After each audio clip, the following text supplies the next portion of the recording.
Hello, everyone, and welcome back to another episode of the Bird Brothers podcast. I am, of course, one of your hosts, Falcon, and I am not the bone of my sword, but I am joined here with my good friend Condor, who picked this week's show. How are you today, Condor? And what are we talking about this week? Hello, it is me, Condor. Why, Falcon? Thank you for mentioning that I was the one who picked out this show because I only pick out the best quality shows, like Spice and Always stuff.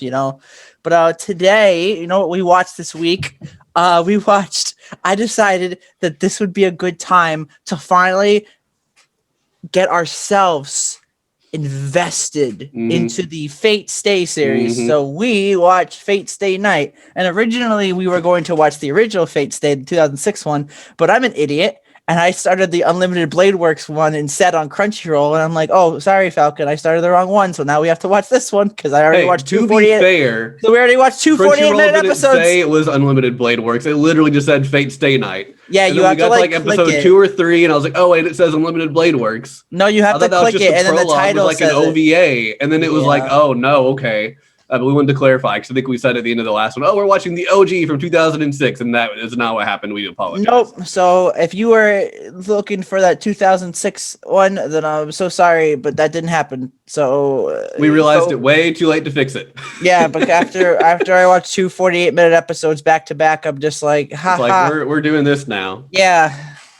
But we watched Fate Stay Night UBW, which was it was something. It was the animation studio with UFO Table. They do a very beautiful job. It was gorgeous. That is one thing. That's the best thing about this show is the animation was beautiful. I loved it, each and every second of it. It was good to see. The fights were great. The animation was great. I don't think there was like a single bad animation that I could think of.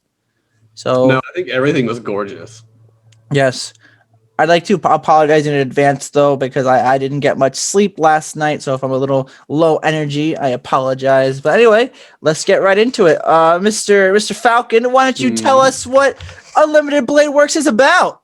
Alrighty. So I don't have like the actual synopsis, so I'm winging it here. Oh, go ahead. Essentially, every so often, there is a holy war for the Holy Grail. During this war, you have 7 mages who summon 7 servants who are heroic spirits of heroes from the past, present, or future who have died and are coming to help fight for the Grail. They can control the heroes. They have so many times they can actually give them like forced commands. The servants don't really have too much free will, but they can refuse certain orders. So by using one of these command seals is what they call them, they can force them to do that order regardless of what they want to do. But they're trying to fight to the death, and the winner can claim the Holy Grail. That leads us to our main character, Emia, who kind of gets dragged into this war unknowingly. He's not a mage, but he's known about mages due to his father, who was one.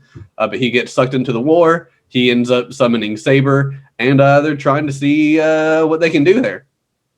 You forgot to mention, I don't know if you did, or maybe my mind is just blanking, but you mentioned the winner of the war and who gets the Grail can make any wish that they want. Yes, they can make any wish that they want. Anything with no repercussions. That's right. Yeah, because that's how it always works. Yeah, totally. So if you are trying to get into the Fate Stay Night series, this would be probably a good starting point because there's also a prequel called Fate Zero, which is a prequel to this one. So that just to let you guys know in advance, if you really like this one, you want to watch more, go watch Fate Zero next. I guess there's a lot of Fate series. I'm confused. There's a gacha game. The gacha game is so big. It is probably I've heard it's biggest gacha game I've ever heard, like in gacha game history. I thought about playing it just to see what it was like for a bit, but I knew I probably wouldn't get invested in it, so it was probably just why would I even bother. The Japanese version is like 2 years ahead of the the English version, so a lot of people get like the Japanese version just so they can pull the characters that they want. I don't think they even play the story; they just do it for the characters, dude. Like Jesus, like somebody we know. You mean okay. What? Yeah. Also, I did. Yeah, Fate has always been confusing to me. I remember watching part of the 2006 one in the past when you couldn't watch it legally anywhere. You were just finding clips on YouTube. Are you saying you watch anime illegally? Back in 2006, how could you condone that? There was nowhere to watch anime except on Toonami. Yeah, you're right. On Toonami. It was like, watch it on Toonami or buy like an $80 DVD of a show you've never heard of, but maybe you'll like. Hey. But yeah, it was back in the day. I don't know if you watched anime like this, Condor, but it would be like on YouTube in like 8 parts. It would be like Fate Stay Night, episode 1, part 1 out of 6. Oh, yeah, I did that. Yeah. So I was doing it like that, and I got through roughly, I think, like the first fourth of the show before like YouTube like took everything down. But I've always been interested, but I've never like looked much into it. But yeah, looking into it's confusing because we even said like Fate Zero is a prequel, but I was reading like the Wikipedia on it, and it's a prequel to Unlimited Blade Works, but in a different universe. So it is a prequel, but not a prequel. It's very weird. I've never understood how confusing Fate can get. I get like some of the different shows are just different routes from the game because it was based off a visual novel / dating sim, which is so weird. That, but like otherwise, then it just gets really confusing. There's like Fate Extella, which might or might not be a sequel. I don't know. But yeah, it's all over the place. But yeah, insanely popular. I think like somebody named like Type Moon did the designs or something, which I didn't know about until this. But apparently, like Type Moon designs are super popular. I even think Type Moon may have done some of the Genshin designs. Maybe. But yeah, basically, as Falcon said, this game is based off of a visual novel, which is weird because it's really hard to adapt an anime into a visual novel. So maybe that's why some things were a little different than usual. Mm-hmm. Yeah. Also, another thing that I like about this thing is, as we mentioned, the 2006 one, and it's a different route for the visual novel. I think you mentioned earlier that there's 3 routes. There's the original route, there's the Unlimited Blade Works route, and then there's the Heavens route. Mm-hmm. Wow. You said it's Heaven's Sword? Wow, they sure do like to copy Final Fantasy 14, am I right? Yeah, it was Heaven. It was like Heaven's Feel or Heaven's Sword or something like that. But yeah, Yeah. I'm not sure if they made Genshin designs, but I thought I heard someone on a podcast say they did a couple of them, but I'm looking on the Type Moon wiki thing and I'm not seeing anything about it. So maybe that was incorrect. Oh no, someone giving incorrect information on the internet. Say it isn't so. Wow, sensei. Wow. So we should get on into the characters of this anime. Now real quick, there is a lot of characters. Mm-hmm. So basically, a prerequisite to start the war, one of the Grail Wars, is you have to have 7 mages and 7 servants. So basically, as soon as all 7 servants are summoned, the war starts. So that means there is basically like 14 characters that we have to talk about. But because some of them just die right from the beginning or it's not important, we are only talking about 6 of them. There's also a lot we could talk about that gets heavily into spoilers. So we decided we would just leave them out. Like there's one character we really wanted to talk about. We can talk about who that later. Character is like major spoiler too. So it was like, well, we can save that for the end for the spoilers because I do want to mention one of my favorite fights about it, which is like the last fight. Yeah, that last fight. But yeah, I guess we'll get started with Emiya. Emiya Shiro, I believe is his name. Emia. Yes, remember Falcon. Just because you are correct doesn't mean you're right. I mean, you are correct. He's our main character. He is the master of Saber, who is supposed to be one of, if not the strongest servants in the game. Yes. Or the war. It feels weird. Or just in history. Basically. Yeah. And he much has red hair. I really like the way they did his hair. His hair looked amazing. But besides that, cool. He just looks like your average high schooler with red hair, pretty much. But he wants to be a hero of justice. He was essentially saved in the past by a guy who became his father from this giant fire that destroyed the town he lived in. And he was really one of the only survivors. Mm-hmm. The person who saved him wanted to be a hero of justice, but told him he didn't think that was possible. So Emia wants to honor his legacy by becoming a hero of justice and saving anybody that he can. And then his papa died. Yeah, then his papa died, and he's kind of chilling, living on his own. His teacher just comes by all the time because she owns the house that he lives in. So she comes by, but he like feeds her and stuff. It's really weird sort of thing. But she kind of looks after him somewhat with one of his underclassmen who comes and cooks for him for some reason. They never explain why. She just does. Because there's a scene where she gets injured that she never appears again until the end. Well, her brother said he didn't want her living there anymore or being over there anymore. But yeah, it was like throwaway in like one line. It's like, I don't want her there anymore. And he's like, okay, then we just literally never see her again. Yeah. But never. I'll be real with you, Falcon. I thought it's not really a spoiler, but I thought that Sakura was Lancer's master for like the longest time. I did too. You did too? Oh, okay, so it wasn't just me. Yeah. All right. Well, anyway, especially because her stupid brother was like, huh, she doesn't know anything about the magic stuff, and I was like, watch her know about it and actually still have like magic powers, and your family didn't tell you. I wouldn't put it past an animator to do that. So no, I wouldn't either. We're not going to say. We'll talk about Lancer later, but back to Shiro. He's the main character. He basically wants to save everybody. Classic trope. Otherwise, he has no like dreams or anything. He's like, I just want to help people, and I'm good at fixing things. Bold claim here, but I actually didn't really like Shiro that much to the end. I feel like he didn't really do much, and he was kind of useless. See, I'm the opposite. I liked him until the end. Really? Yeah. Oh, why is that? I don't know. I liked him. I liked how hard he was working to get things done, even though he wasn't. So like, Emiya knows some magic, but he was never officially declared like the heir from his dad. So he can't do a lot of magic. He's not very good at it because of that. Despite that, he was still trying his best to stay in the war, to save as many people as he could, and to hopefully get the Grail from somebody who would use it to not save people. His work ethic, how hard he tried, the fact he consistently kept going, even though literally everybody is telling him, like, you are going to die if you do this. And he just kind of doesn't really care because he still wants to try to save somebody. If he saved one person doing it, to him, it was a success. Yeah, I respect the drive. I respected him a lot. But towards the end, I finally was just kind of some stuff that happens at the end that I won't talk about now. Really just kind of made me get super annoyed with him. But maybe you have another reason why that makes you like him, and you might change my mind by the end of it. So the beginning, I mean, I respect the drive. He wants to be a hero. He wants to save everyone, but he was really weak, and he didn't really like put his money where his mouth was when the time came. He kept getting beat up all the time. He literally kept getting beat up all the time. I'm just like, I mean, he literally dies in like the first episode. Like, I understand. It's like, oh no. Like, I understand he's in a world which is like weak for him, but like, come on, man, there's gotta be some people you could beat. But he didn't until the end when he like got stronger, and I'm just like, all right, he's finally like cool and stuff. And his like his sword play is better. He uses swords basically.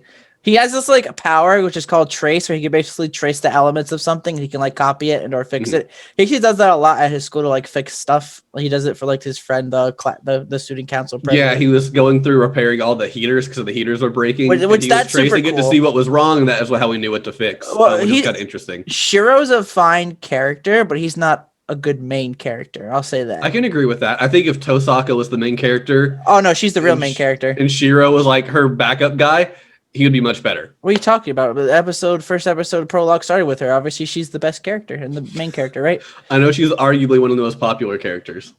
Yeah, well, it makes sense. She's easily like the best written character in the show. Well, yeah, I feel at least. I mean, I was gonna wait till we got to Rin to say it, but Rin literally carried the show for me. I mean, do we have anything else really to say about Emiya? People die when they are killed. Yeah. Just because you're right doesn't mean you're correct. I mean, he's a former member of the archery club, and he quit the archery club. He is a former member of the archery club. Yep. Archery club. He sure does love that archery. All right, I guess we can move on to Rin. Yeah, Rin Tosaka. All right, best girl. I don't think anyone's going to argue with it. There might be some people who argue Saber, but no, Tosaka all the way. I mean, Castor was pretty cute, not going to lie. Okay. What she was? Oh, I'm sorry. I have good taste, Falcon. All right. Why don't you tell us about Tosaka? Now, do you mean like in a good way or in a fun way? Just tell us about her character. She is a tsundere. Yeah. Basically, Tosaka is like Rin Tosaka is the strongest mage family in the city that they live in. She has these powers where she can like store up mana and crystals and throw them and make big explosion noises and cool. And she can like use a gun, like boom, you're dead. Yeah. No, but basically she summons Archer. She summons the hero Archer. And with that, she's out to win the war, so she could be like proud for her family and stuff. Like, because I think her father, something about her father. They didn't really focus on it too much until like when the show progressed. But I think it's something about being good for the family name and something. And she's like, she has a major crush on Shiro or something, and it's cute because she's big tsundere. And she really carried the show, honestly. And she's tsundere done well. I feel like I get annoyed usually with tsunderes because it's just, you're an idiot, I hate you. And then like every once in a while you'll see them like blush. But she was never like mean or just like super. No, she was real. Yeah, she was just real. Like she would give hints that she liked him. He wouldn't pick up on them like most teenage boys. But you know, like she wasn't like, I think of what's her name from Lucky Star? The tsundere of the twins. I don't remember Lucky Star. I don't remember. Tsukasa was the really airheaded one. Like, was it Kagami? No, it wasn't Kagami. It's not Konata because that's the blue-haired one. Yeah, Konoha is the blue-haired one. Miyuki's the pink-haired one. Tsukasa, I don't remember. But the tsundere from Lucky Star, like she was always just like, I felt usually rude and just overly mean for no reason. It's like Rin just does it right. She'll tell him he's not good at something or whatnot, but she's never mean about it. It's like, well, this is why you're just bad, and you need to do this to get. She'll usually be helpful in her criticisms, I feel like. That's and right. I appreciated that. Yeah, she's the heir to her family's magical legacy. Yep. She's known about the war for forever. She's been preparing for it, so much so that she keeps waiting to summon a hero. She really wanted to summon Saber, but yeah, she was didn't wanting get to Saber. summon Saber, so she kept trying to wait till her mana was at her like the peak point for summoning, so that hopefully she can summon Saber because Saber is the strongest. She doesn't. She gets Archer because she forgets the clocks in the house were an hour off, so she summoned an hour before she was supposed to. But yeah, otherwise she knows about magic. She kind of becomes a mentor somewhat to Emiya.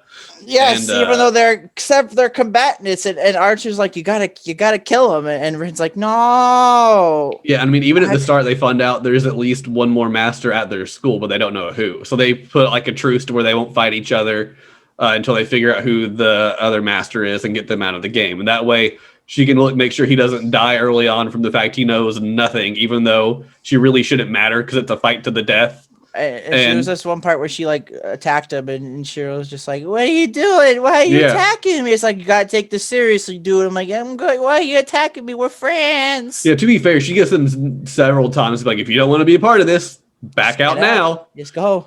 Just stop. And he's like, no, I'll do it. And then when she attacks, she's like, what are you doing? It's like, you're in the game. We're technically opponents. Why are you surprised? But yeah. Rin literally carried the show for me. Like, honestly, she's probably the strongest character, the most well-developed character, the most thought-out character.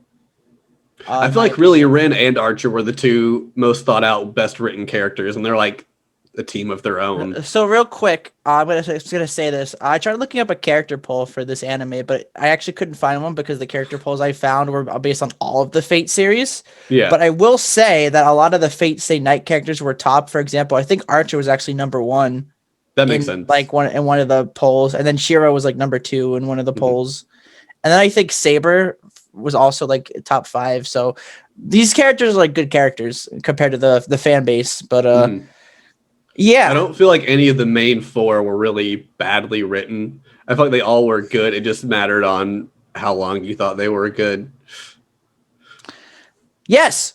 But Rin basically carried the show. Her signature look, we didn't explain it, is she has black hair with like a red sweater and like a cross thingy. It's got like a black cross like sewn into it. She has glowy arm, yay, which is basically where her like magic crest is or something. Yeah, that's her magic crest. It's like that like spiral thing on her arm. By the way, did you watch this anime subbed or dubbed? I watched it subbed. I also watched it subbed. I think this anime is dubbed. I don't know where, but I'm pretty sure it is. I mean, they dubbed the 2006 one back in the day, so I'm pretty sure this one's dubbed as well. But me and Falcon here, we both watched this anime subbed, and the sub actually did pretty well, right? Yeah, I liked it. I mean, Yeah, it was Fate gets so confusing. I was worried if I didn't watch the link you watched, I would watch the wrong show.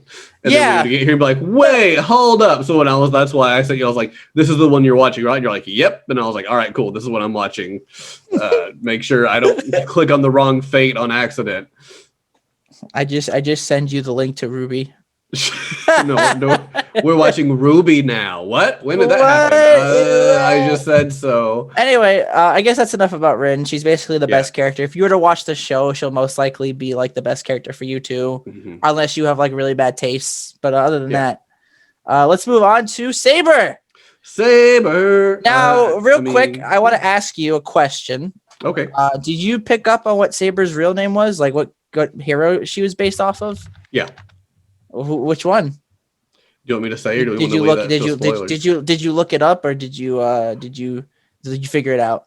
I didn't look it up. I'm pretty sure I figured it out. I actually kind of want to look it up now, though. Okay. Well, we can save it for spoilers, but Saber is like she's like the most like honestly when I think of Fate Stay, I think of Saber because my God, there's so many different like Sabers, and like just like oh okay. Well, let me clarify this. So basically, Saber isn't like her name; it's like her class of what she is. And there's different Sabers. Like there could be a boy Saber or a different girl Saber.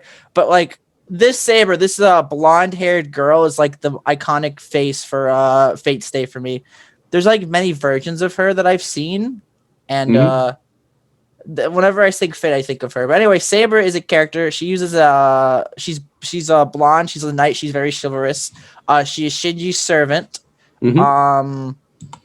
Basically, she swears to protect Shinji throughout the whole war, being his shield and his sword. Did you say Shinji? She prepared Shinji? I'm sorry, I said Shiro. Wow. Look, hey, listen here. I hate Shinji. He's literally the worst character. But when you introduce two characters that both start with yeah, and they're both at the same school. They're both the same age. One has blue hair, one has red hair. Why did they give him blue hair?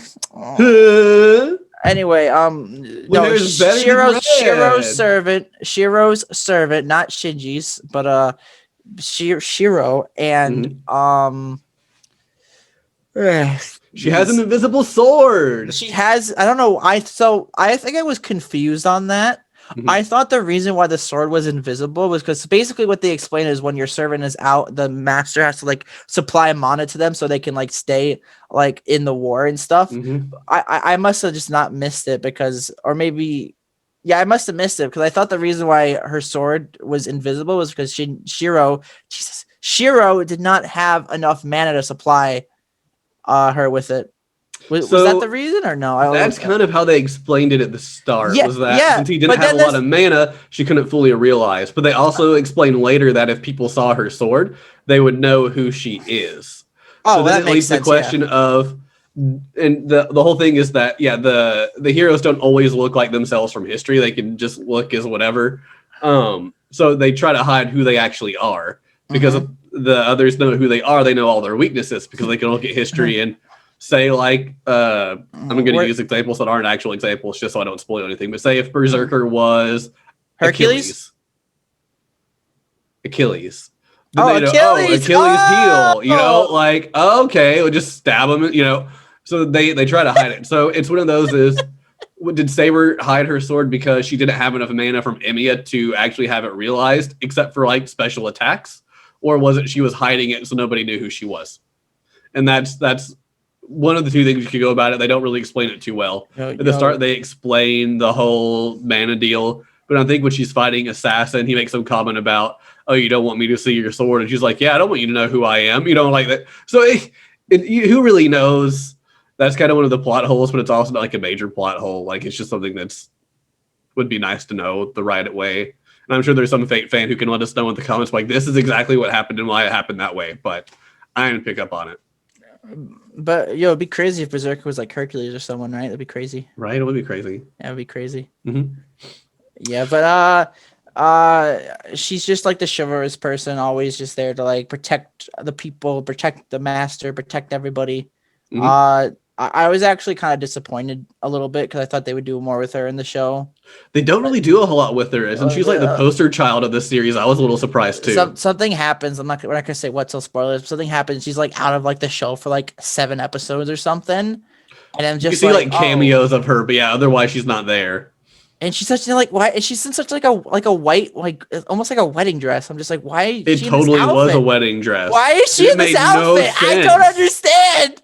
Like no, that had to be there for fan service. That had to be there for fan service. Between the season break, like between season 1, season 2, and I'm just like, why did her outfit change? Why? But yeah, I mean, Saber is just that type of person, chivalrous. What do you think about Saber Falcon? I mean, that's pretty much it. She's very much a knight. She is fighting in the war because she has a wish she would like to be granted. Yes. So the fact that Shiro doesn't have a wish of his own, he's like, cool, I'll fight this war, and if we win, I'll get your wish granted. Essentially is kind of why they're partnering up, and so he's fighting so she gets her wish granted. But like otherwise, yeah, think of like a common knight or knightly trait. She has it. Yeah, she's a knight. She's there to protect Shiro. I am a knight. I almost said Shinji, so I'm glad I corrected myself. But yeah. Get it in the robot, Shinji. Wait, wrong anime. The robot Shinji. Yeah, that's the wrong anime. Otherwise, I guess that leads us to Archer. Now I want to see a scene, and it's getting the robot Shinji, but it's Shinji from the show. Oh God, worst meme ever. I know. Oh, I guess we're talking about Archer. Our boy Archer. Whoa, Archer. He's Rin's servant. Yeah. He has like probably the coolest character design out of everybody in the show. I don't know. I think Lancer's was cooler in my opinion. I like Lancer's a lot. I argue between the two of them. They are pretty cool. I like that Archer's had more like variety of colors instead of just being all blue with like silver pauldrons. But yeah, Archer. He is an archer who very rarely ever uses a bow and arrow. He probably used it like 3 or 4 times in the whole show. And it was always for like one attack and be like, boom, okay, back to swords. They should have just called him Sniper. He like snipe. He like has scenes where he literally snipes from like halfway across town. And I'm just like. Also, a real quick side tangent. I love how all of them ended with except for assassin. It's like, we can't put magician, so caster, rider, berserker, saber, assassin. Oh, I noticed that now. Huh. Who's like, that's what? Funny. Why don't you just call them like killer? Like, oh, this is the killer class. They're assassins. But well, that's not child friendly, Falcon. How could you? Well, an assassin is. Yes. Like, this is not a kid show. This is very much cool. Like a PG-13 show. I remember Pirates Never Steal. Didn't Jake and the Neverland Pirates teach you that, Falcon? Pirates never steal. Neverland Pirates. I never watched what you're talking about. I never watched it either, but I always saw this picture and it was them, and it was one of them quoting like "Pirates never steal" from someone. I'm just like, that was probably like a preschooler show, right? Yeah, it was like these 3 kids, and they were in like the Peter Pan world, and they would like fight against like Captain Hook, and Peter Pan would come and like help sometimes. It was weird. It was a Disney show, yeah. I mean, it's weird side tangent. Anyway, yeah, side tangent. Let us know if you want to see us talk about Jake and the Yeah, I guess the podcast is canceled. Might be on Disney Plus. Who knows? It's also not anime, so oof. Yeah, it's not anime. So don't get your hopes up. Yeah, sorry guys. But yeah. So Archer, if we get 20 people saying you want us to review Jake and the Neverland Pirates, we want to watch Jake and the Neverland Pirates. That is a promise. We'll do a side episode. We will not commit to being like an hour. It'll be like a let's look. Yeah. Let's look at. Yeah. Yeah.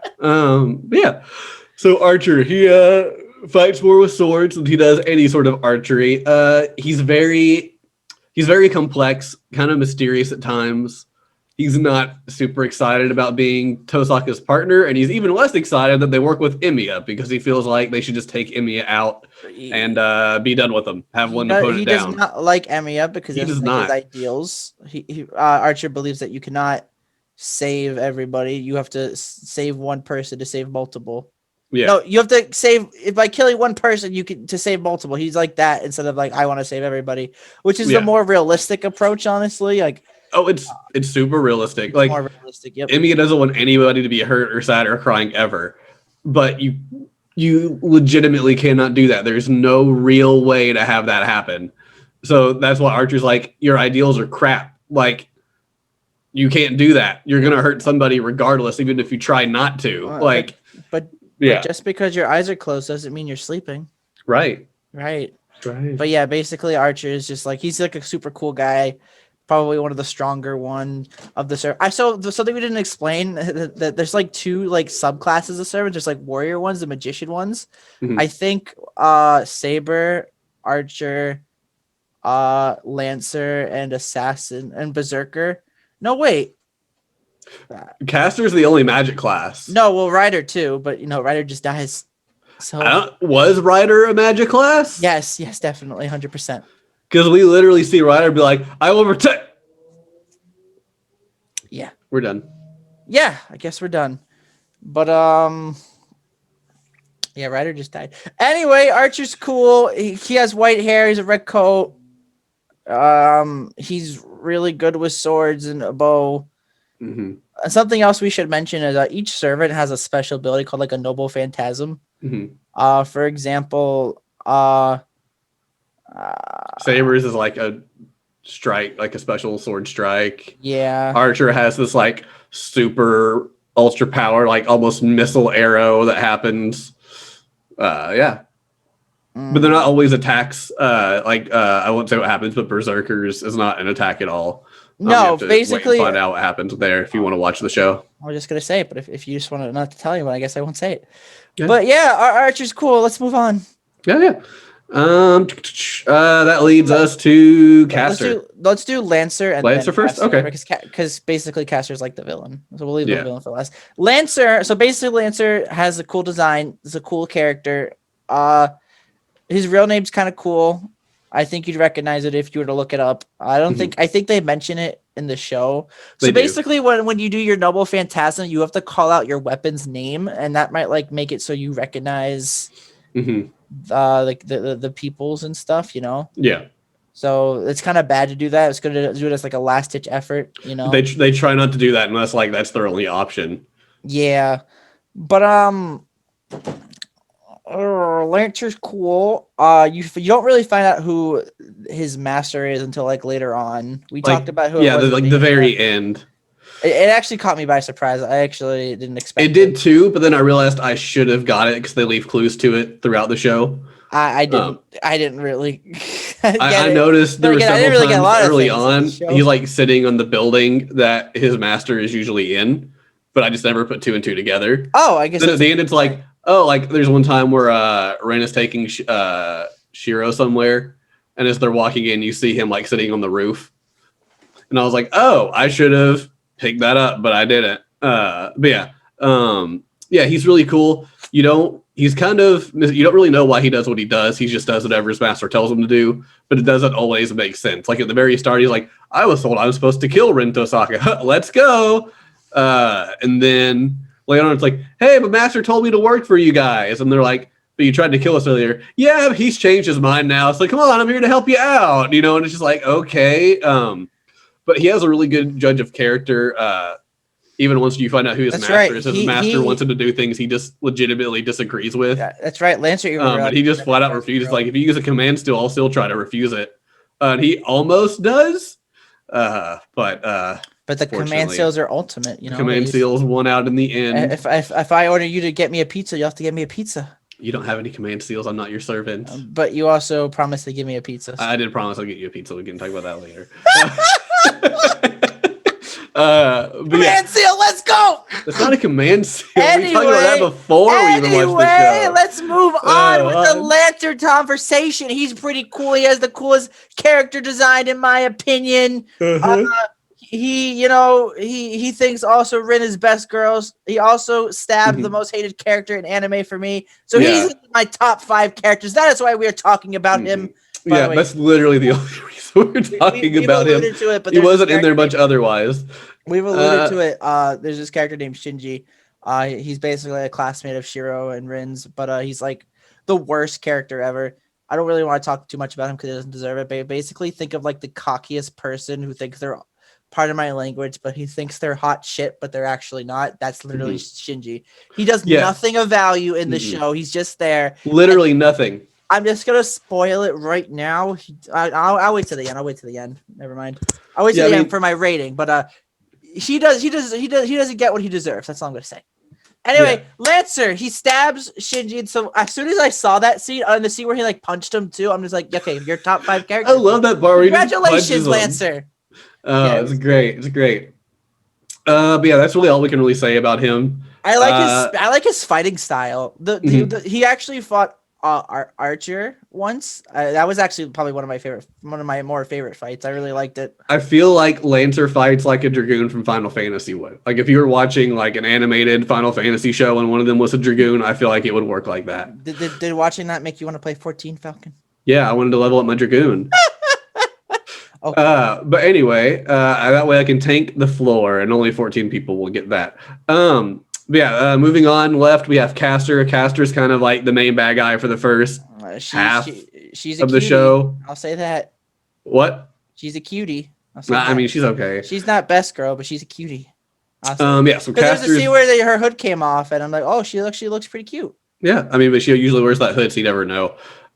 Caster's an interesting character. I didn't like Caster at all at the start. I liked her backstory.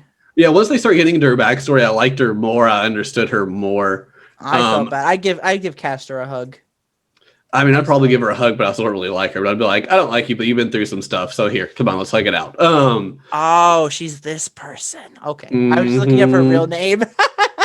Yeah, they say that a few times in the show. Yeah, she wants to just have like endless amounts of mana. So she's like holding up in this temple that she's just getting mana from. She's laying traps all around town to absorb mana from people. So that way she just can't be beaten. Yeah, basically that's the case. Yeah, so that's half the show is them trying to Emia and Ren trying to figure out how they can take out Caster. Yeah.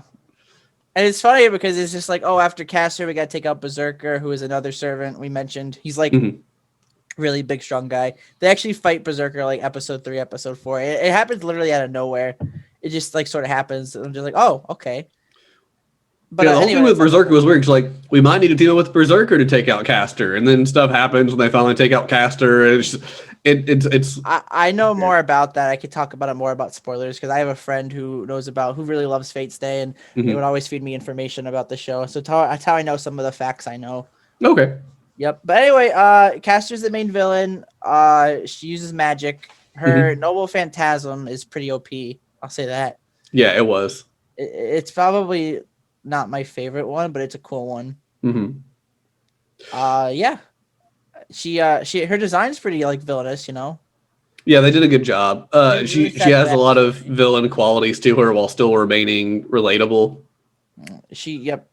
Unlike Shinji. Yeah, who I would want to just like punch really badly But yeah, anything else you really want to say about Caster besides? No, apologies for the lack of description for the characters, but I mean, other than the main 4, other than Rin, honestly, Rin and Shinji, the other characters aren't really like that well out designed and stuff in my opinion. And if you can talk about them more, it's very spoilery.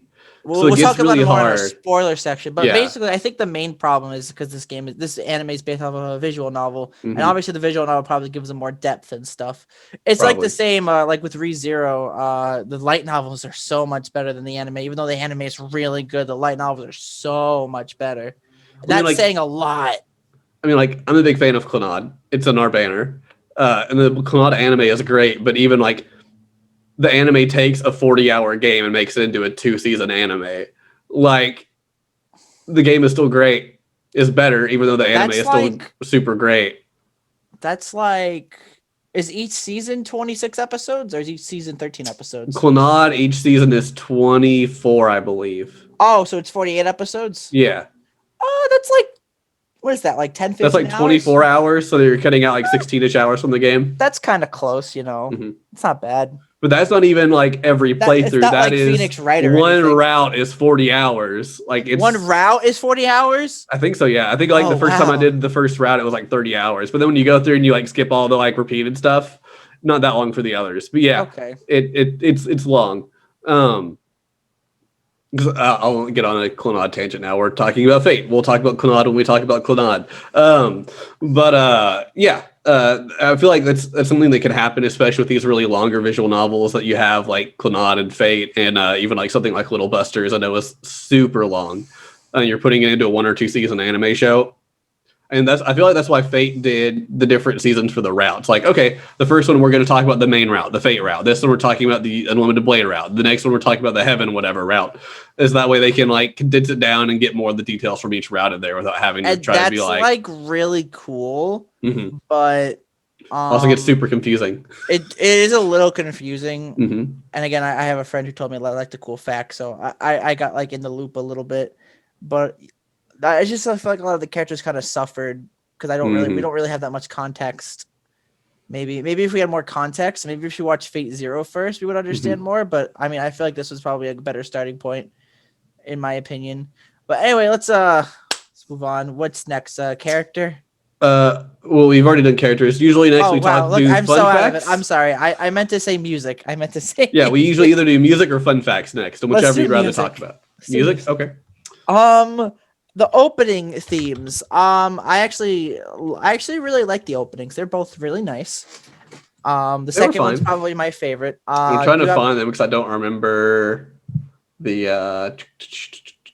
Also, while you're doing that, here's a fun fact. Did you know 2 of the episodes are literally called Unlimited Blade Works? I think it's episode 19 and episode 24 are both called Unlimited Blade Works. So I'm just like, I noticed that. Wikipedia. Why is that a thing? So Wikipedia lists all of the songs to the soundtrack, but it does not say which ones are the openings or the endings. I'm trying to look it up on like the actual Wikia. Trying to see if I could find it. I was trying to find the actual Wikia for this. Oh wait, hold on. The first season opening theme was Ideal White by Mishiro Ayano, and the ending was Believe by Kalafina. Aimer performed the opening theme of the second season, Brave Shine. That is while the ending theme, Ring Your Bell, was also performed by Kalafina. Okay, and I noticed one episode they had a different ending theme in the second season, and it was just a remix of Ring Your Bell. It was episode 15. It was when one of the characters passed away. Yeah, and I thought they were gonna do that when like each time like another one ended up like biting the dust, but no, they just did it that one time, which I thought was weird. It's like if you're gonna do that, do it all of them. So I really like the openings, but the ending themes were kind of not so good. I know you said you really liked the second one, but I really only watched the ending theme each once, and I'm just like, the first ending theme, I skipped it after like the second time of listening to it. I really did like Ring Your Bell a lot. I thought it was really good. I liked the like scenes they had in there too. It was really, I enjoyed it. I don't seem to be listening to any of them super often though. My favorite opening is definitely the second one, Brave Shine. I actually really like it. I feel like I've heard of it somewhere I think that was before. my favorite too. I think I might have heard it. What? Who's the people who did it? Aimer, you said? Aimer. Aimer. Aimer. I want to see what else they worked on because the voice sounded familiar. It's like I've listened to it. Oh. Did they do a Fire Force song? Did they? I think they did. I think they did Spark Again. Yeah, they did Spark Again. Okay. No wonder it sounded familiar. Okay, yeah. They did the first opening to season 2 of Fire Force, so that's why I was very similar vibes to it. But yeah, Aimer is a pretty good band. Actually, no, now that I've heard 2 of their songs, I think I really like them. They might be going up in my ranking of Japanese artists who do amazing songs, right up there with Bump of Chicken and Madison Square Garden. Unison Square Garden. Leave me alone. I'm tired. Madison Square Garden is an actual place. I only got 4 hours of sleep. Leave me alone, you boy. I have to pick on you some. I can't just let you pass on all of them, okay? Okay, Dad. But yeah, music overall fairly solid. Endings, kind of like normal endings, not the best. The second one's better than the first one. I think the music in the like the soundtracks was actually pretty good for like the anime too. Yeah, I enjoyed it. If I remember it correctly, I don't think it wasn't bad. It wasn't good. It was okay. I feel like it was better than most, but I'm not going to say it was great and you should buy it. Yeah, if you're gonna buy a soundtrack, go buy the Persona 4 Reincarnation soundtrack. So you can go listen to Heaven and be sad. Yeah. Just be That's sad all right. the time. Just be sad. Those are the animes I like. Yeah. Yeah. Moving on to fun facts. You got any fun facts for us today, Condor? Did you know that? No, I don't think I should wait till spoilers. Any fun facts at all we can say without spoilers? So I don't know if I could find. Let me see if I could find fun facts. I'm really out of it today. I didn't even search it up. You were telling me your friend told you all this stuff. I figured that was and most of it's spoilers. You want me to mention it? Like what I told you? I mean, we can just talk about it when we first start the spoiler section, I guess. Yeah, we can. So next would be our weeb moment. I mean, okay, I got a good one that I was thinking about. Out of all these 7 characters, the servants, which one would you want as your servant? Ooh. And why? You know what? I'm going to say I would take Ryder as my servant because Ryder deserved better than being with stupid ass Shinji. Ryder actually has a competent person like myself. They might actually do pretty well. You think so? Mm-hmm. What about you? Come back to me on that. You're the only other one. I can't come back to you. Okay. No, I can't find any fun facts. I'm sorry, okay. But you would choose Ryder? Yeah. Purely on the potential that Ryder actually could have been decent. I would probably choose Caster, honestly, because I feel bad for her and I like to give her niceness, like the love she deserves, because I'm a good person, I swear. Yeah. All right. But if not her, then I would probably choose probably Saber. Okay. As I'm based. You're based. All right. All right, so there you go. That is our very short lead moment. Otherwise, favorite moments, obviously, when Shinji gets punched. Oh, anytime Shinji got hurt. Mm-hmm. Shinji got hurt. A lot of the fights were good. I'll mention those in spoilers, but we have a best fight section too, so we can. I mentioned it. I mentioned it earlier. Well, I'll just say it now. Archer versus Slancer was pretty good. No, that one was really great. Pretty good, in my opinion. Mm-hmm. I liked it. But let's see. I like whatever Rin was on screen. That was nice. I will say I did like the majority of the epilogue, so I'll just throw that in as like a favorite moment. I didn't like how like at the end they were just like, oh, Shiro is her assistant. Like, why can't they just say they're dating? Like, come on. Yeah, it's like they totally are. Like, just say it. Probably didn't say it just so they wouldn't risk pissing off anybody. The epilogue definitely left a lot of things up for interpretation for like future series, because there's like that blonde-haired girl and there's that guy who talks to Shiro in the hallway. I'm just like, who are these people? Yeah, and they may be in like the other fake shows for all I know. I don't know. But yeah, I didn't like how the epilogue ended, but that's for spoilers. I did like the majority of it, just kind of how they tied everything up in the epilogue. I thought was really nice. Yeah. Also, as far as fights, I liked the Tosaka Caster fight. Which one? There was 3. The one in the church. I mean, I mentioned the final fight's probably my favorite one, and I'll go into more of that when we get to spoilers. Yeah, there's another one I really liked, but I feel like I can't talk about it without spoilers. I think I know which one you're talking about. Is it the one that's under the title Unlimited Blade Works, or the one that's under the title Unlimited Blade Works? Easily the one entitled under the title Unlimited Blade Works. What are you talking about? That should be obvious. That's crazy. Yeah.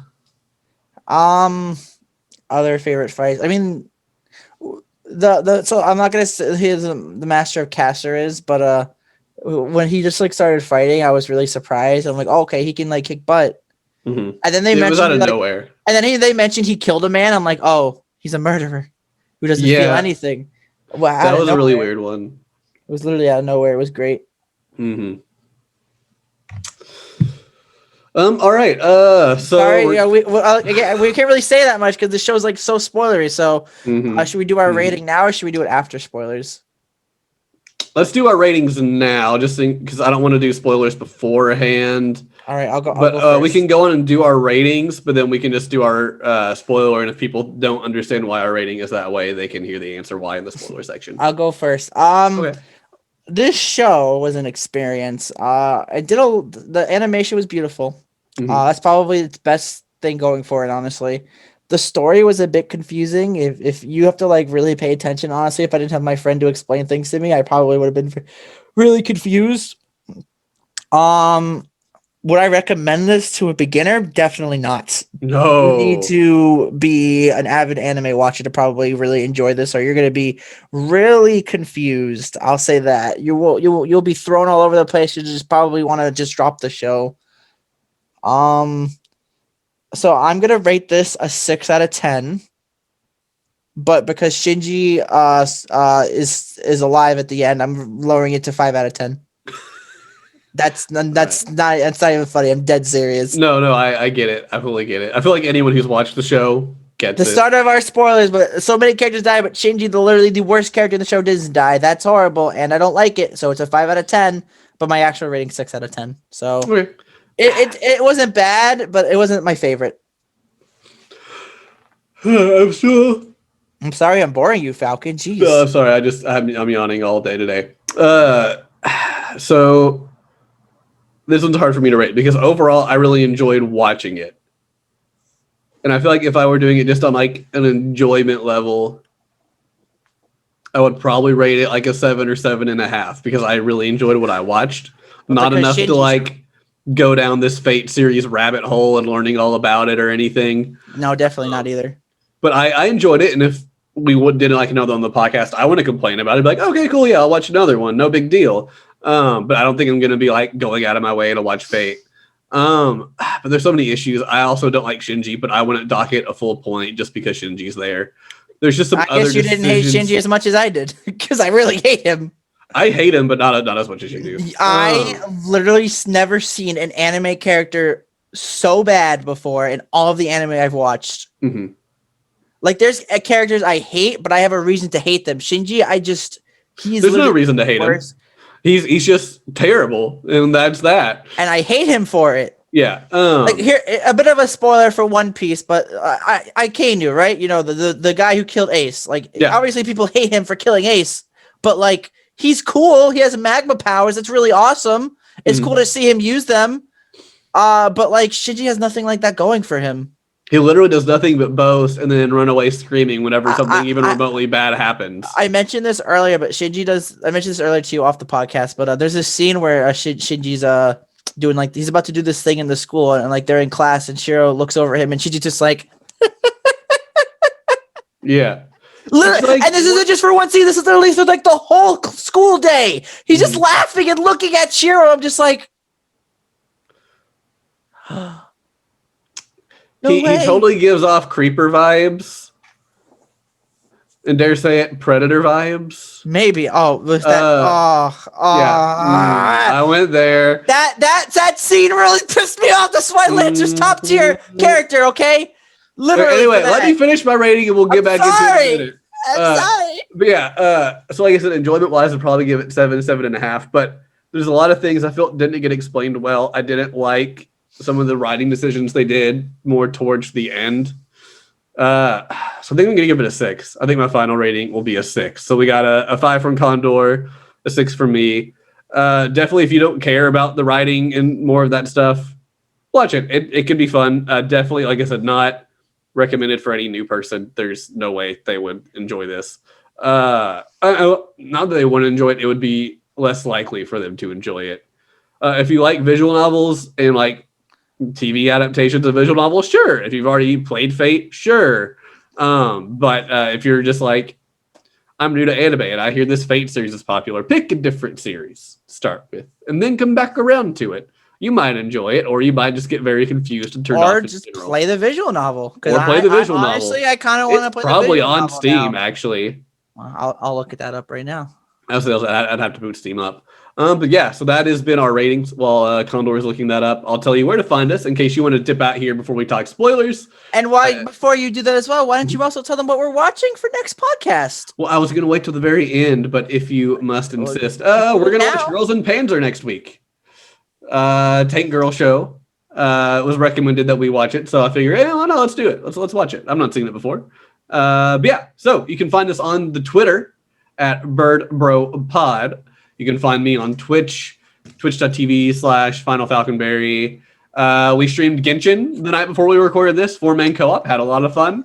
It was really there as well. We were all really fun carrying you guys. Oh yeah. Because you have no life and only play Genshin. Yep, Mr. Basically. Level 90. 80. But yeah, you can also jump in our Discord. Check the episode description and the show description on your podcast service. There is a link there you can copy paste in your browser and hop in and join us for a lot of fun times. And with that said, if you're tuning out here, hopefully we'll see you next week for Girls in Panzer.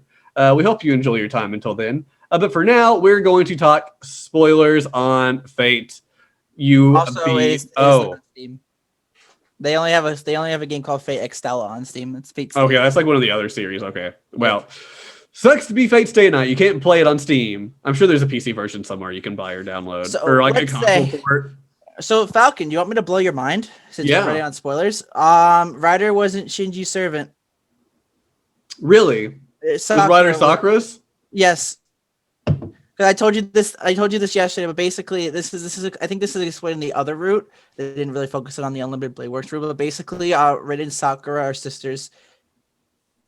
And I forget what happens, but I think like something really bad happens.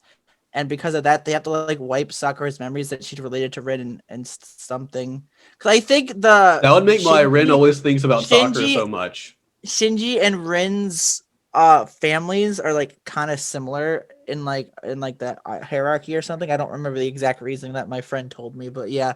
So Ryder was Sakura's servant, and then Gilgamesh, who is the character that who's like the main antagonist of the second season, and basically he is Shinji's servant.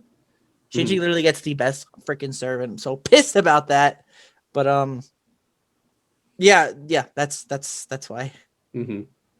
That makes sense because there's several times where like Rin will be like, oh, and she'll like consider what Sakura would think about things. It's like, why? We never see you interact with Sakura at all. Like, why do you care? But that would make sense now. That would make sense. Yes. But it also doesn't. That leaves a question about the anime where after Ryder dies, Shinji runs to the church and it's like, oh, you have to protect me. Ryder sucked. It's like, why did you run if it was actually Sakura's servant? Because Sakura probably told Ryder to protect Shinji or something. Probably, I don't know. I could see that being, like I said earlier, I could see that, or I think that's before we did the podcast, maybe. It may have been on the podcast. I don't remember. I'm getting my times mixed up. But where I said that, it wouldn't surprise me if, because Shinji keeps boasting about how Sakura doesn't know about the magic lines and all that. He's the heir, even though they don't have magic anymore, and she's never been told. So it makes sense that theory I had that, like, he was just such a dick. They just told him about the magic, but also told Sakura, but didn't tell them that they told Sakura, so he wouldn't get all, like, jerky about it. Maybe Shinji thought Ryder was his servant because there's a scene in the maybe Sakura summoned it. They're just like, Shinji, she's your servant, even though Sakura's calling the shots, just so he doesn't get pissed off that Sakura was the one who was able to summon a servant or some dumb crap like that. I think it's mentioned it's a 2006 anime more than this one. I think probably it doesn't focus on it. No, it focuses more on. But oh boy, guess what? Archer and Shiro are the same person. Wow! Whoa! I totally saw that coming. I actually didn't. Yeah, we talked about it before the podcast. But yeah, I kind of figured it out fairly early on. I was like, they're gonna be the same person, and then like there's the scene where Shiro finally like summons the swords. I'm like, yeah, they're the same person. I figured it out only when Archer was like trace on, and I'm like, oh, that's Shiro's ability. And that's when Shiro figures he's like, wait, he just said trace on. That's what I say. And it's like, yeah, it is, isn't it? But yeah, they're the same person. Also, did you figure out who Saber's real name is? Who she's Saber's based King on? Arthur. King Arthur! Whoa, a female King Arthur. Oh, crap. I mean, it's pretty obvious at the end when she goes, Excalibur! I'm like, okay, yep. Also, when she pulled like the sword out of the rock in like the past. Yeah. I'm like, oh yeah, it's King Arthur. Yeah. Her name is Artorias Pendragon. Mm-hmm. Don't look that up, please. Nope. Do not look that up. Why not? Because you will find a lot of 18 plus pictures. Apparently, that makes sense. Yes. I feel like the two people that get shipped with Shiro the most are Saber or Ren. Well, Rin and Shiro are like confirmed, so a couple. Yeah. At least in the route we watched. Maybe in a different route, it's not the same. Yeah, I'm pretty sure there's a route in the main game where he gets with Saber instead. I mean, there has to be. Probably. They'll find some way for Saber to stay, and then they'll just like.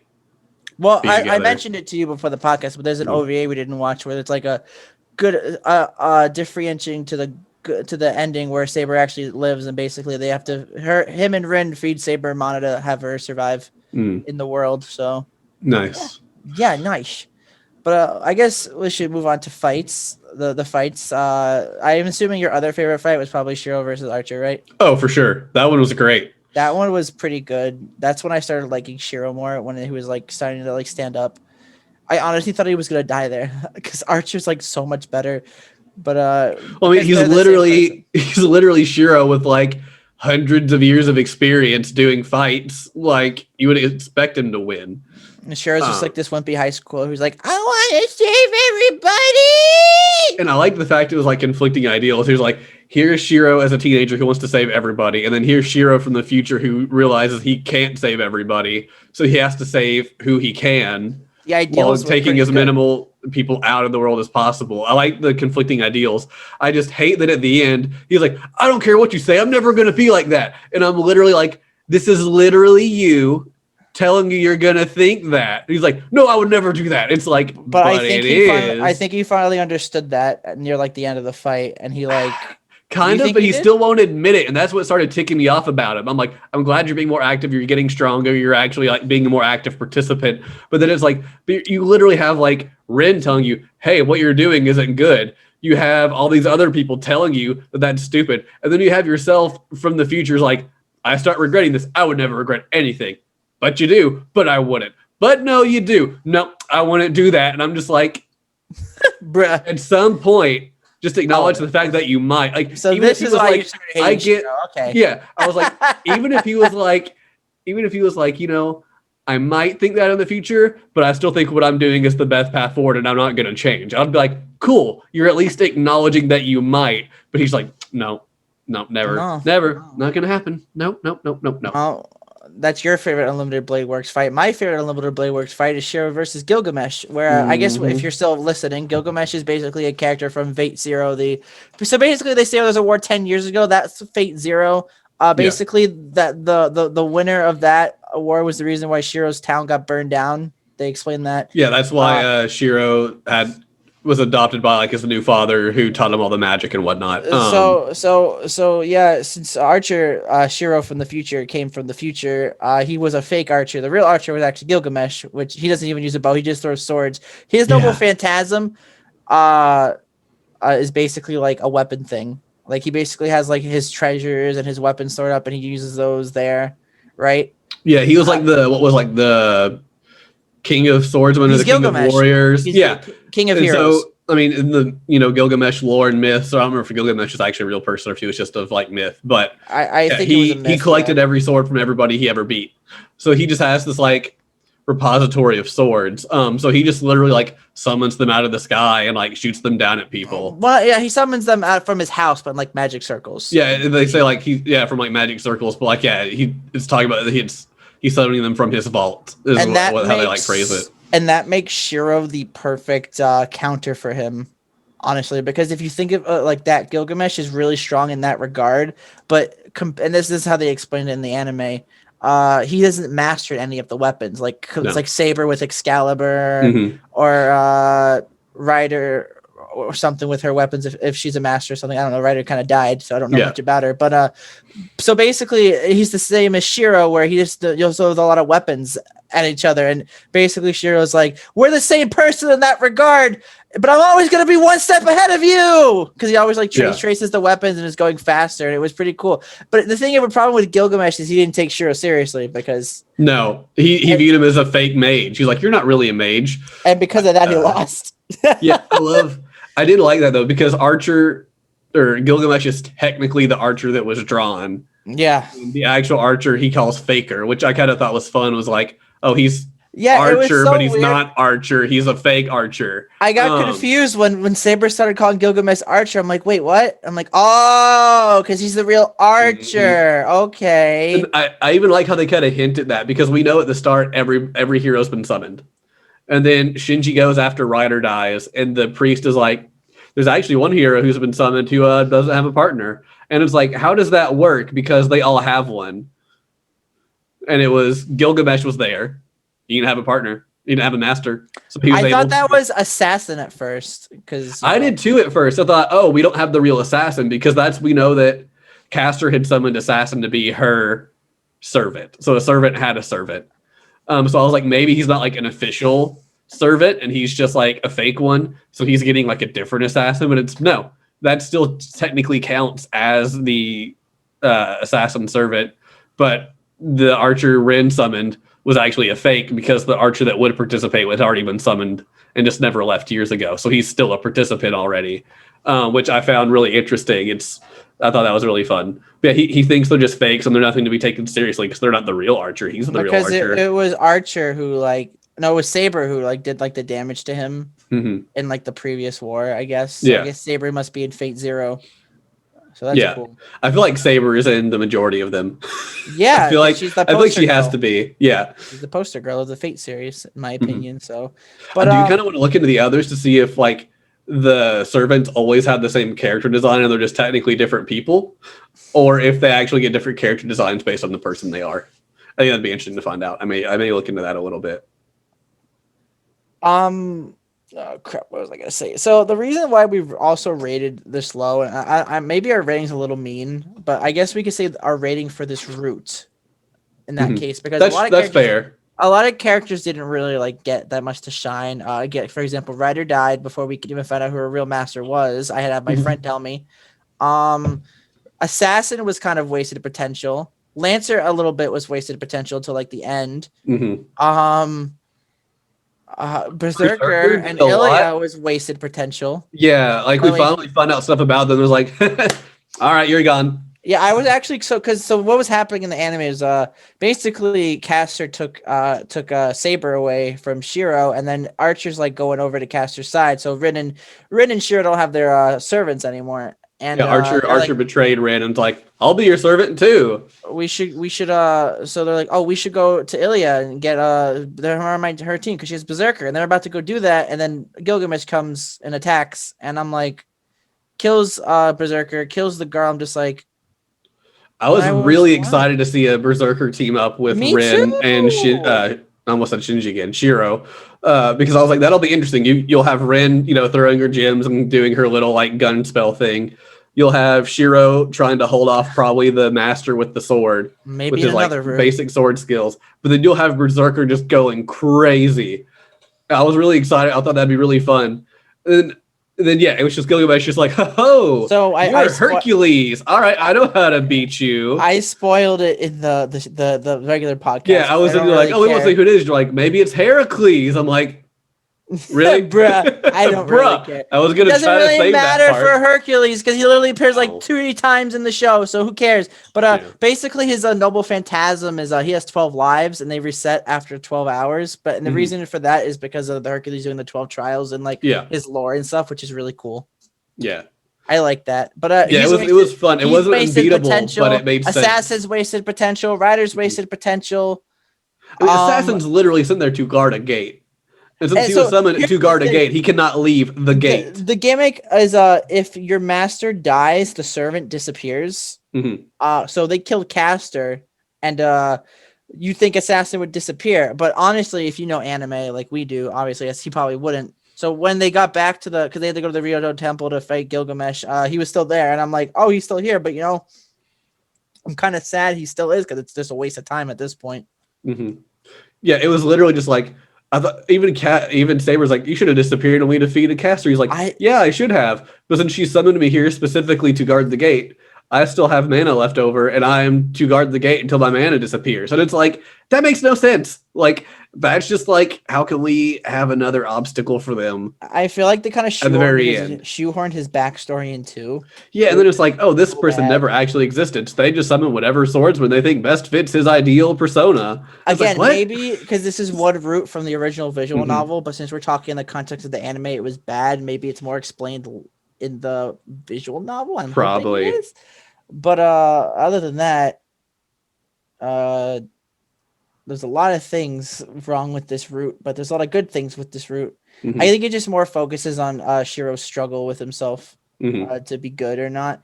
But that only really happens like near the end, honestly. Yeah, they don't really he's kinda hint at it hinted too at, much, except people not telling too him it's much, messed yeah. up. He's like, what? It's messed More- up? How? More like Rin being like, you got to kill yourself if you keep doing that. She was like, nah, I'm fine. Don't worry about it. Yeah. Nah, I'm fine. Yeah. But yeah. I actually was confused. Was Caster the one to kill Ryder?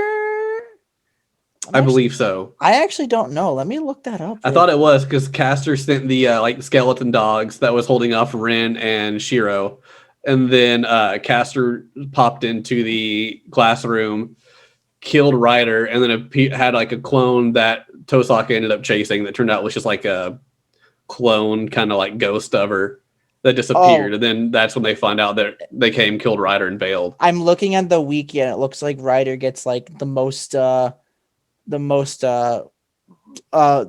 description in the Heavensfield route. I had a feeling when I was looking up at the wiki beforehand about the game, it said like the Heavensfield route was about more like Ilya and Sakura, I think. So I feel like we would see more with Ilya and Berserker and then Sakura and Ryder there. Oh, Caster wasn't the one that killed her. It was the master, the teacher.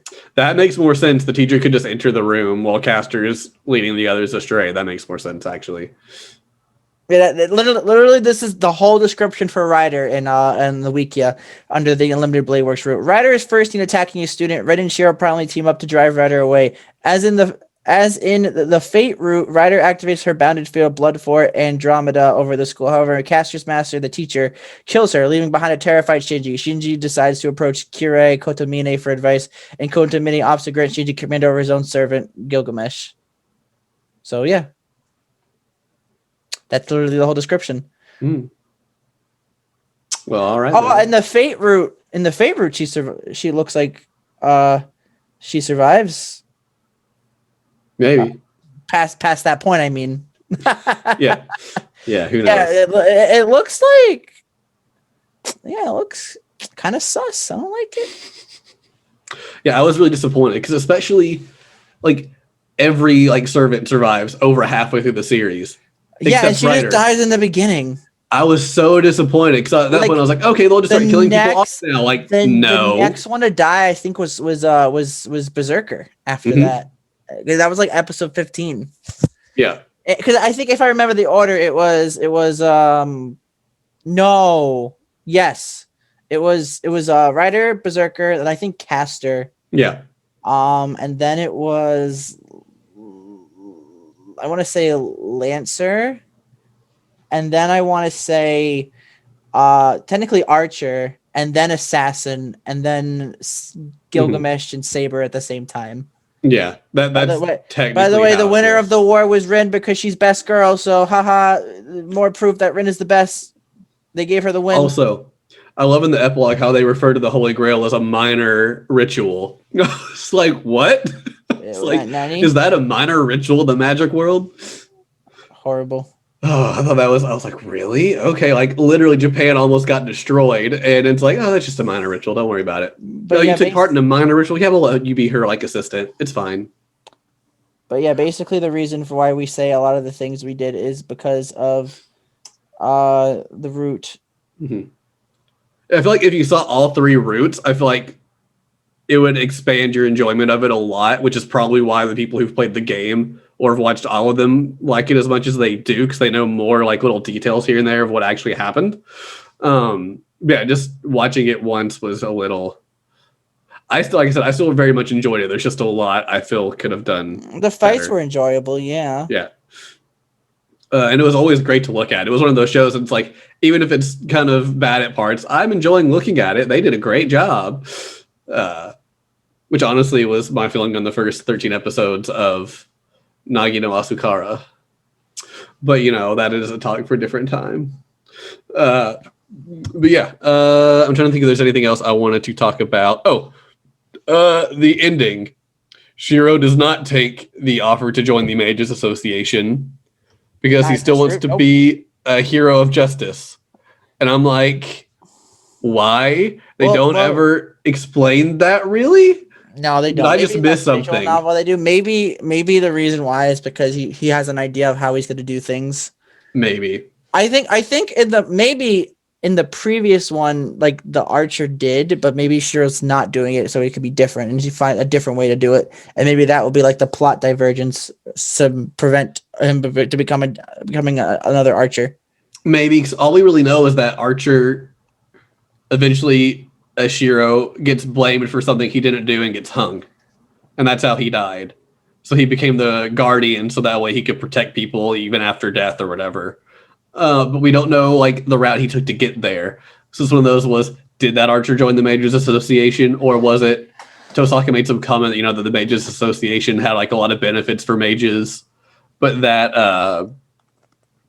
it had like, I guess, like procedures or policies. So it wasn't just like the policies he'd have to abide by would keep him from being a hero. He's like, oh yeah, I decided I'm not going to do that. I'm still going to keep doing what I want to do that I've been saying I'm going to do this whole time. And so that's why I think I really got to where I disliked Shiro, was that he had all this like character growth and development, but he didn't. Yeah. And that's why I don't like him as a main character. Rin was better. Rin should have been the main character. It's like I said, even if he would have like acknowledged that his path he was leading on would probably lead to the future that Archer had, even if he like acknowledged that and stuff, but he still feels that's the best route. He doesn't feel like stopping and going somewhere else would be better. Cool. I at least get it. You're at least acknowledging what's probably going to happen and saying you're still cool with that, but seeing how things end up. But yeah, it was just, that was my main issue with him. Otherwise, I liked him a lot. But can I actually ask you something now that I reminded? Do you know why or how Archer came back at the end to do the finish? You don't know that. Okay, cool. I'm probably gonna ask my friend that, and then I'll let you know. I feel like what probably happened was he didn't really die. He just went invisible and made it look like he died. So I feel like maybe at the end he was still technically alive. Maybe he'd gotten enough mana from Rin over the course of the time he was able to like stay and lurk in the shadows until they fought Gilgamesh, maybe. But that's my speculation. Let me actually look at the wiki. Because it's literally just at the end he's like, you can do this. It's like, what? There's an arrow. You're welcome. Like, what? What is going on? What? Whoa.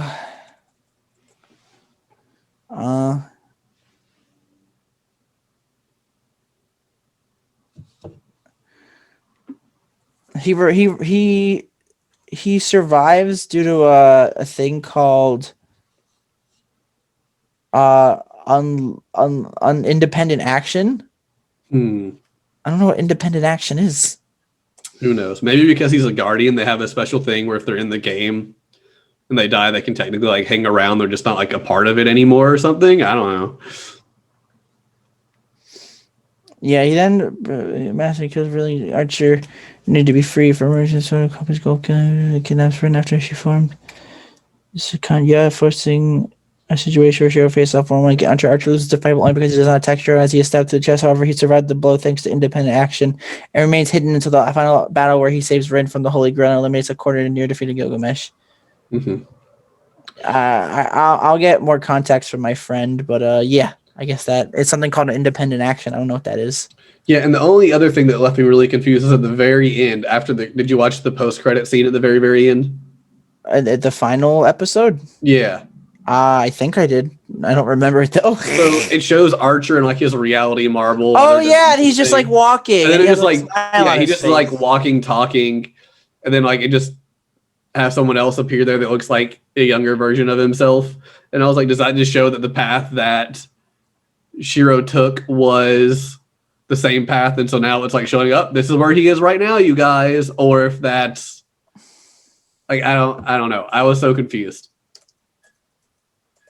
And even looking on the wiki, it's just like in the post-credit scene, Archer appears in another dimension and disappears as he remembers his past self's word, just as another younger hooded person appears in the same field. So that like older Archer finally was able to like officially die and rest because the younger version of him took his place.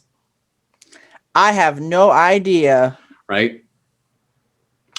It looks like they ported Fate Stay Night to the Vita. I wonder if it's on the Vita in the US. Ooh. On my Vita, if this battery's dead and you can't look at Vita games on the online store, I'll have to check that out. I'll put on our Twitter if I find that, if you all are interested. Yeah. So we'll check that out.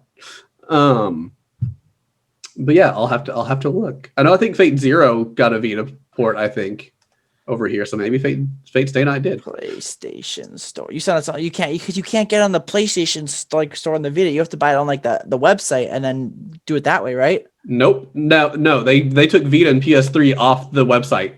You now so you have can to only purchase do it from the Vita store. Oh, okay. So When PS5 came out, yeah, they did like this big rework on it because the Vita store sucks. So I would always buy Vita games on the website and just send it to the download queue because the Vita store crashes all the damn time. Like you'll be like, I want to search for this, crash. Well, now I want to search for this, crash. Well, now I want to crash. So yeah, I would always do that, but now you can't. Now you have to use the Vita store. Same with PS3. You have to use the PS3 store, which runs like crap. But anyway, that is a tangent. Anything else we want to say before we officially close the podcast off for today? If you're gonna get into Fate Stay or Fate in general, just be in for a ride. Yeah, an enjoyable ride, but a ride nonetheless. Enjoyable is debatable. I mean, I enjoyed it. I mean, even you rated it average. And hey, don't be a Shinji. That's don't all be I'm a gonna Shinji. say. If you are a Shinji, we disapprove. If you're gonna be Change hated, your ways. if you're gonna be hated, We at beg least do you. something cool. Yeah. Except just existing so that way you can turn into the Holy Grail vessel and still get saved in the end because we have to save everybody, even if you're a piece of crap. I wish Rin just like killed him. Like, oh, he was dead. Oh no! Yeah. I would have been like, It would have been nice. if she I was did kind of that. hoping that would happen when we saw the Archer arrow. I was hoping Archer would just like shoot him in the head and be like, all right, bye. I'll be real. If she did that, I would have pronounced Rin the best anime character of all time, even better than all ReZero characters. 100%. Oh, wow. Yeah, but she didn't do it, so oh well. Even better than Felt? Felt's not even that good.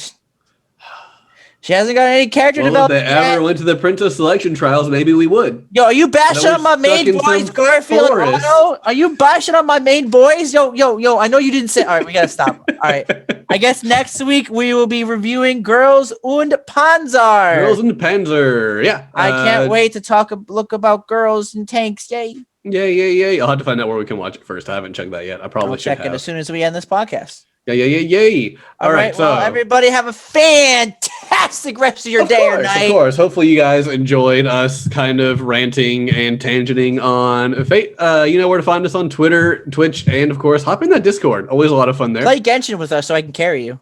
Yeah. Condor just wants to carry you in Genshin. There's nothing more he wants in life except maybe a pizza. But we'll talk about that some other time. Until then, thank you all for listening, and hopefully you'll stop in next week where we will be talking about some tank girls. Later.